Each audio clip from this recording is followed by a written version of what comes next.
Terus yang ketiga tentang suguh. Tadi pertanyaan apa yang suguh tadi ya? Oh, sesungguhnya kesukaan leluhur. Oke. Kesukaan leluhur itu sebenarnya dihitung dari 3 leluhur kita ke atas. Jadi paling banter ke buyut. Karena kebanyakan kalau sudah di atas buyut, 7 tingkatan leluhur ke atas, kebanyakan mereka semua sudah manitis. Sudah manitis menjadi manusia lagi mungkin.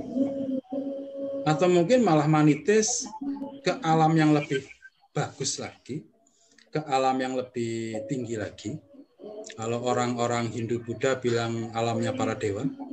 Kalau orang Islam sama Kristen mungkin alamnya malaikat, tapi di Islam dan Kristen kan tidak meyakini bahwa manusia itu bisa lahir menjadi malaikat, kan belum diyakini. Tapi kalau di Hindu Buddha mereka meyakini manusia yang memiliki amal yang bagus, perbuatan yang bagus bisa lahir lagi menjadi dewa. Kalau di Patembayan Joltipo istilahnya hyang. Lahir menjadi hyang. Nah, kalau yang buyut ke atas ini kebanyakan sudah manitis, makanya yang sering kita suguhkan adalah kesukaan dari buyut, mbah, sama orang tua di atas kita. Suguhannya cukup 1 piring saja. Terus kalau yang mereka ya makanan-makanan atau kegemaran mereka cukup buat syarat saja. Cukup buat syarat saja karena tujuannya bukan dinikmati oleh mereka.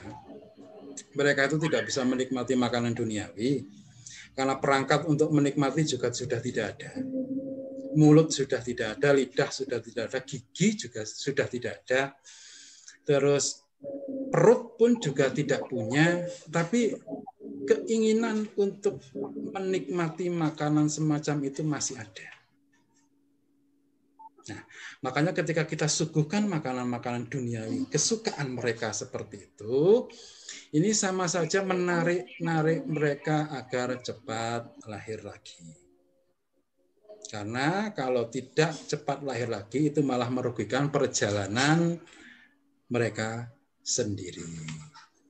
Banyak kasus-kasus kalau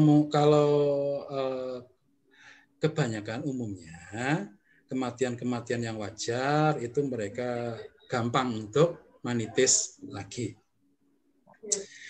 Tapi ada beberapa kasus yang membuat mereka itu terjebak di alam antara, yang membuat mereka itu susah, kesulitan untuk manitis lagi. Apa yang membuat mereka kesulitan? Bukan karena ada yang menahan, bukan. Yang membuat mereka kesulitan adalah pikiran mereka sendiri. Kelekatan mereka sendiri. Satu contoh, seseorang di zaman Belanda atau zaman Jepang, mereka terbunuh karena perang, mungkin perang dengan Jepang atau Belanda, dan mereka punya dendam yang sangat dalam.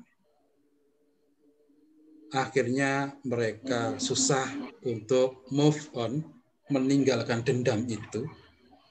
Mereka masih ingin menjadi orang yang terbunuh itu untuk menuntaskan dendamnya. Sedangkan orang yang berhubungan dengan dendam dengan dia mungkin sudah manitis. Jadi mereka bingung, terjebak dendam sendiri, berputar-putar pada pikiran dia sendiri, kepada dendam kesumat sendiri, dan tidak segera manitis. Yang kasihan adalah kalau mereka tidak sadar kalau mati. Ini yang kasihan. Jadi penampakan-penampakan di hutan, kadang-kadang tentara Jepang baris.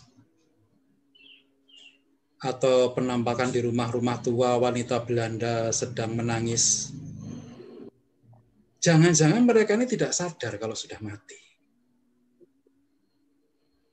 Jadi mereka merasa masih hidup, kalau seorang serdadu Jepang masih hidup sebagai serdadu, masih merasa sebagai tentara Jepang, masih merasa harus berperang, masih merasa harus berbaris setiap hari demi menghadapi sekutu, dan mereka tidak sadar kalau mati.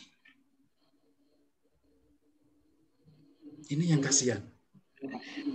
Nah, bagi yang seperti ini harusnya kita kalau ada teman nanti bisa kalau sudah manekungnya sudah sedikit mendalam lah, nanti bisa kita kalau saya nanti datang ke Patembayan Singasari, kita bisa mendatangi tempat-tempat semacam itu seperti rumah tua yang kerap ada penampakan. Kita belajar berbuat baik. Dengan apa? Dengan menyadarkan roh yang tidak bisa move on seperti ini. Kita beri pengertian bahwa jenengan sudah mati. Apa yang jenengan khawatirkan, apa yang jenengan takutkan, apa yang jenengan lekati sudah tidak ada. Tahunnya sudah berganti, sudah berpuluh-puluh tahun. Sekarang saatnya jenengan melepaskan itu semua, move on, rela, ikhlas, lanjut, mutis kembali. Ini sebuah perbuatan baik juga bagi kita. Tapi memang dibutuhkan menekung yang cukup intens dan dibutuhkan nyali yang sedikit berani. Mereka tidak berbahaya, cuman memang mengerikan. Kadang-kadang perwujudannya mengerikan. Karena mereka akan terus tampil sesuai ketika mereka meninggal. Kalau mereka meninggal dibunuh, selamanya mereka tidak bisa lepas dari peristiwa itu dengan tampilan ketika berdarah-darah seperti itu. Dan mereka merasa masih kesakitan, masih ketakutan,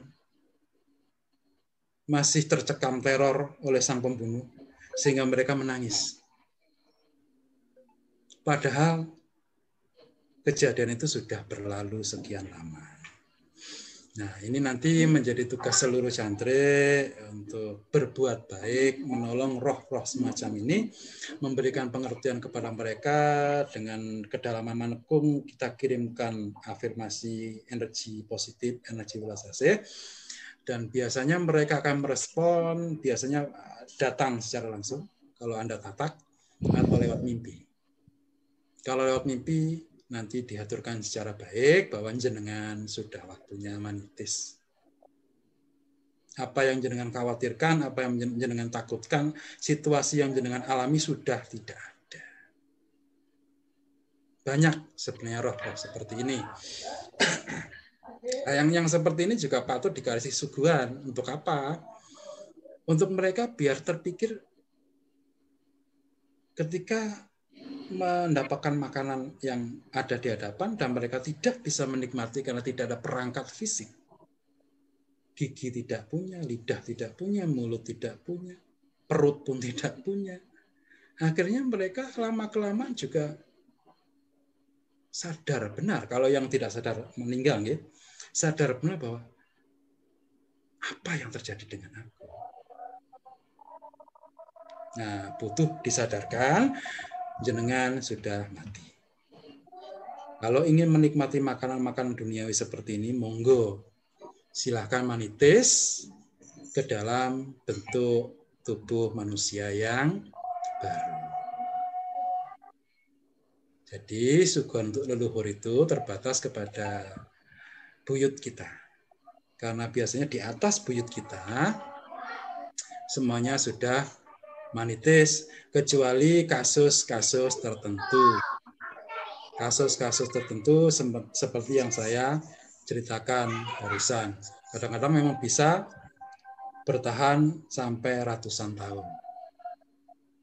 Roh-roh yang terjebak semacam itu kadang-kadang bisa bertahan, tidak bisa move on, tidak bisa manitis selama beberapa puluh tahun atau beberapa ratus tahun. Tapi itu kasus-kasus tertentu, tidak semuanya. Kebanyakan umumnya kalau yang biasanya di atas buyut kita semuanya sudah menitis. Jadi suguhan itu khusus cukup diberikan kepada orang tua kita kalau sudah meninggal, nenek kakek kita kalau sudah meninggal, atau buyut kakung dan buyut putri kita yang sudah meninggal. Di atas buyut biasanya sudah manitis. Demikian Ki, jawaban saya cukup panjang. Turun.